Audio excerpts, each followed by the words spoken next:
يا حبيبتي؟ ماله صوتي؟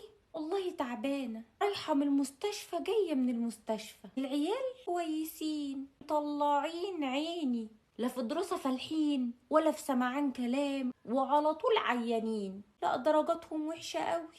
مين في عيالي اللي اتخطب؟ مفيش حد اتخطب.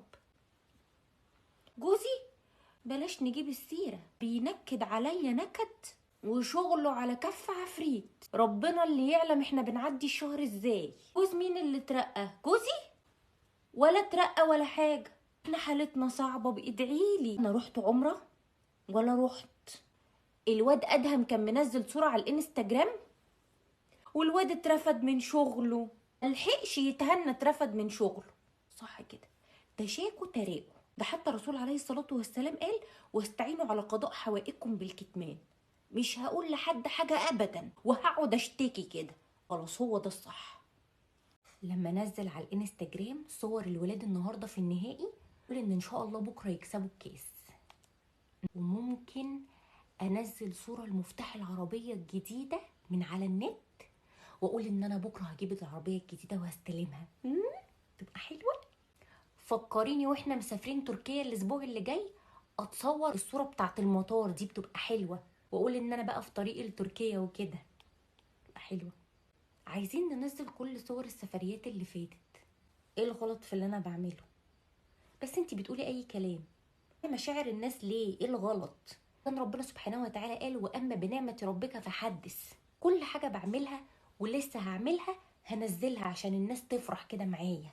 المشهدين اللي شفناهم الاتنين غلط، وفي ناس كتيرة جدا متبقاش عارفة تتصرف ازاي تطبق قول الله سبحانه وتعالى: واما بنعمة ربك فحدث، ولا تطبق قول الرسول عليه الصلاة والسلام: واستعينوا على قضاء حوائجكم بالكتمان. على فكرة بقى، الاتنين مفيش بينهم تعارض. تعالوا اقرب لكم الموضوع بمثال بسيط. دلوقتي لو حضرتك ناوي تشتري عربية، انت لسه ما اشتريتهاش، ففي الوقت ده هتسكت، هتطبق واستعينوا على قضاء حوائجكم بالكتمان، لان ممكن فعلا تقدر تشتري العربية، وممكن ربنا يسبب الاسباب وما تشتريهاش، فما نتكلمش بقى في الفترة دي. لكن لو حد جه سألك بعد ما انت اشتريت العربية وقال لك الف مبروك، ده احنا سمعنا ان انت جبت عربية جديدة، ما تكدبش ولا تنكر، تقول له الحمد لله بفضل ربنا، ربنا كرمني واشتريت العربية.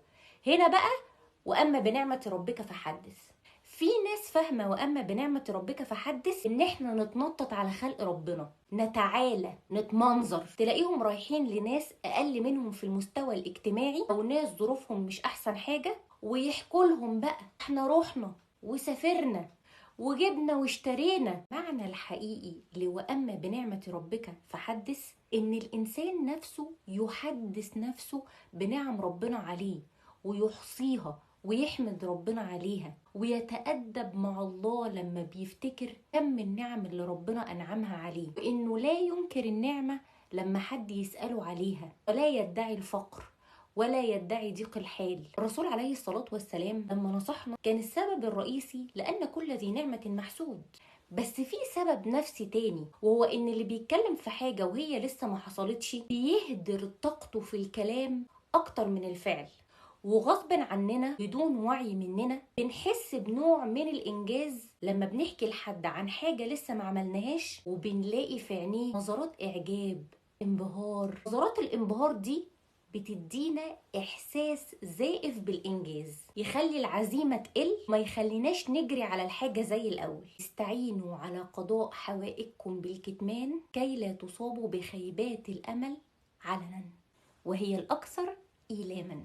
اتكلم بقى على نوع من الناس يضايقنا كلنا، النوع بتاع الشكوى رقوة. كل ما تيجي تكلمها تشتكي، تنكر نعم ربنا عليها، استغفر الله العظيم، يقولك عشان بترقي عيالها يعني، مع ان هي ممكن تكون مقصرة في الاذكار، مش بترقي ولادها مثلا، مش بتصلي. اسلوبها الوحيد في الدفاع عن ولادها ان هي تنكر نعم ربنا سبحانه وتعالى. قولات الامام علي بن ابي طالب رضي الله عنه، وبحبها جدا: من تمارض مرض، ومن تفاقر افتقر، ومن تذلل ذل. ما نقعدش نفقر على نفسنا زي ما بنقولها بالمصري. موضوع محتاج بس ان احنا نفهم نقول ايه امتى، لكن مفيش اي تعارض بين الاتنين.